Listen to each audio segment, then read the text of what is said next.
Hello friends, कैसे हैं आप सभी दोस्तों।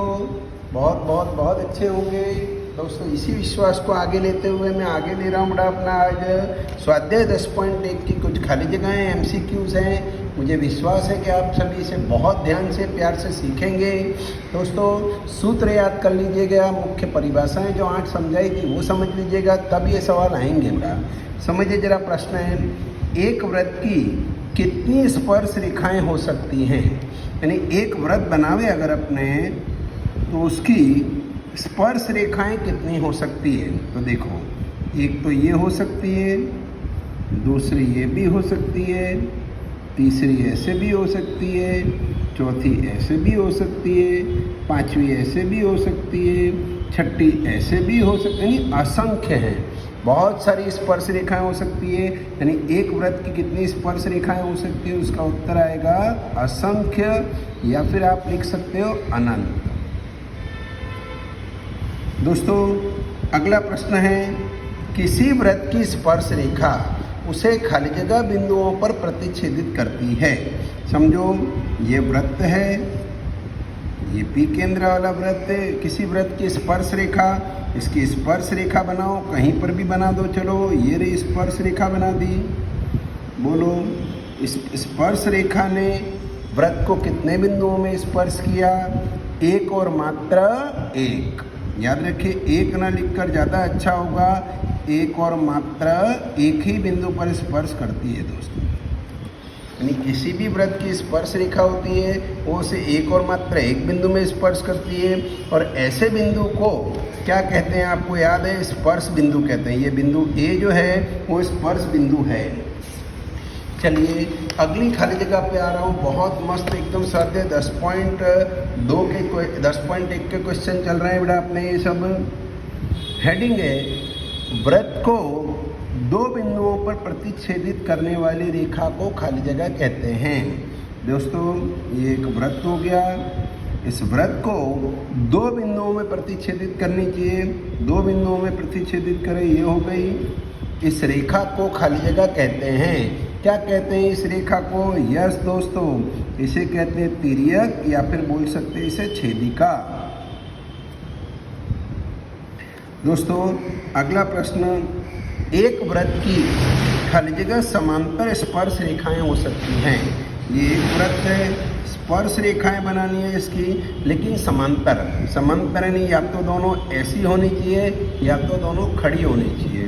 तो दोस्तों, मान लो एक ये बन गई, तो इसके समांतर स्पर्श रेखा खाली एक ही बनेगी, यही। यानी एक वृत्त की ज़्यादा से ज़्यादा कितनी स्पर्श रेखाएं समांतर हो सकती है? तो केवल कितनी बेटा? 2 स्पर्श रेखाएं समांतर हो सकती है। ठीक है, समझिएगा। नहीं समझ आए 2 बार 3 बार देखिएगा, तभी समझ आएगा दोस्तों। अगला प्रश्न है आज का, वृत्त तथा उसकी स्पर्श रेखा के उभयनिष्ठ बिंदु को क्या कहते हैं?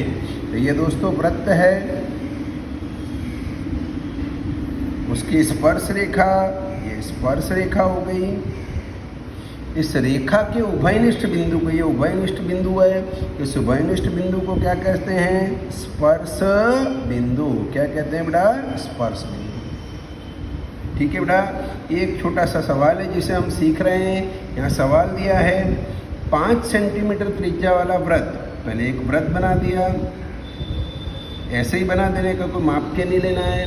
5 सेंटीमीटर त्रिज्या वाला वृत्त है। वृत्त के केंद्र, वृत्त के बिंदु P पर, कोई वृत्त पर बिंदु P है, इस बिंदु P पर यहाँ पर रेखा PQ। फिर से प्रश्न को समझिए, 5 सेंटीमीटर त्रिज्या वाला वृत्त, 5 सेंटीमीटर त्रिज्या वाला वृत्त, वृत्त का बिंदु P, यानी वृत्त पर बिंदु P लेना है, ले लिया। स्पर्श रेखा PQ, तो स्पर्श रेखा PQ यानी ये P है, तो यहाँ पर ये Q आ गया, स्पर्श रेखा हो गई इसकी PQ। केंद्र O से, ये केंद्र O हो गया, इस केंद्र O से जाने वाली एक रेखा बिंदु O पर इस प्रकार मिलती है कि नहीं? O से ये मिल गया कि OQ बराबर 12, ये 12 है दोस्तों। PQ की लंबाई कितनी होगी? पहले ये दोस्तों यहाँ पर इसकी त्रिज्या दे दी हमको, कितनी दी है त्रिज्या अपनी? 5 सेंटीमीटर दी है। पी क्यू की लंबाई, ये लंबाई मांगी है, कितनी होगी? 12 होगी, 13 होगी, 8.5 होगी कि वर्गमूल में 119 होगी। देखते हैं तो ना खबर पड़े, फिर से आकृति समझिए। पहले बोला 5 सेंटीमीटर त्रिज्या वाला वृत्त, एक वृत्त बनाया जिसकी त्रिज्या 5 सेंटीमीटर मानी। वृत्त पर क्या बिंदु P, वृत्त पर बिंदु P ले लिया ऊपर मैंने। इस पर स्पर्श रेखा PQ, तो स्पर्श रेखा PQ, तो P पहले से था तो Q यहाँ ले लिया। केंद्र O से, तो केंद्र का नाम O दिया। जानने वाली एक रेखा बिंदु P पर इस प्रकार मिलती है कि OQ बराबर 12, ये OQ हो गया, ये 12 हो गया। PQ की लंबाई कितनी है ये ज्ञात करनी है, ये त्रिज्या होती है अपनी 5। आपको याद होना चाहिए केंद्र पर, दूसरा वृत्त पर है, इसलिए त्रिज्या है। PQ ज्ञात करना है। पाइथागोरस का सूत्र लगाऊंगा क्योंकि दो भुजाएं दी है, समकोण त्रिभुज की दो भुजाएं दी है और तीसरी भुजा ज्ञात करनी है हमेशा पाइथागोरस का सूत्र लगाने का। तो लिख रहे हैं यहाँ पाइथागोरस के सूत्र लिखते हैं, हेडिंग दे दें पाइथागोरस के अनुसार। चलिए पाइथागोरस का सूत्र लगा रहा हूँ दोस्तों, क्या हो गया? OQ का वर्ग बराबर, क्योंकि ये कर्ण कोण समकोण है तो ये कर्ण हो गया, OQ का वर्ग बराबर OP का वर्ग प्लस PQ का वर्ग। दोस्तों सूत्र लगा पाइथागोरस का, OQ का वर्ग बराबर OP का वर्ग प्लस PQ का वर्ग। चलिए OQ कितना है? 12 है, डायरेक्ट वर्ग कर देते हैं। 12 का वर्ग 144 हो गया बराबर OP का वर्ग यानी 5 है, 5 का डायरेक्ट वर्ग लिखा 25 प्लस, क्या PQ मालूम है? नहीं मालूम है, PQ का वर्ग ऐसा क्या ऐसा। दोस्तों प्लस का 25 यहाँ लिया, माइनस में 144 माइनस 25 बराबर PQ का वर्ग। 144 में से 25 गया दोस्तों, 119 बराबर PQ का वर्ग आया। अब मुझे वर्ग हटाना है, सोचिए 119 किसका वर्ग है? क्या 119 किसी का वर्ग है? नहीं सर, 119 किसी का वर्ग नहीं है। अगर ये संख्या किसी का वर्ग ना हो तो वर्गमूल में 119 लिख दिया, सवाल हो गया पूरा। देख लीजिए कोई विकल्प है आपके पास में? यस दोस्तों ये विकल्प है। जब तक आप गणना नहीं करेंगे आप विकल्प नहीं ढूंढ सकते हैं, इसलिए दोस्तों गणना कीजिए फिर विकल्प आपको समझ आएगा।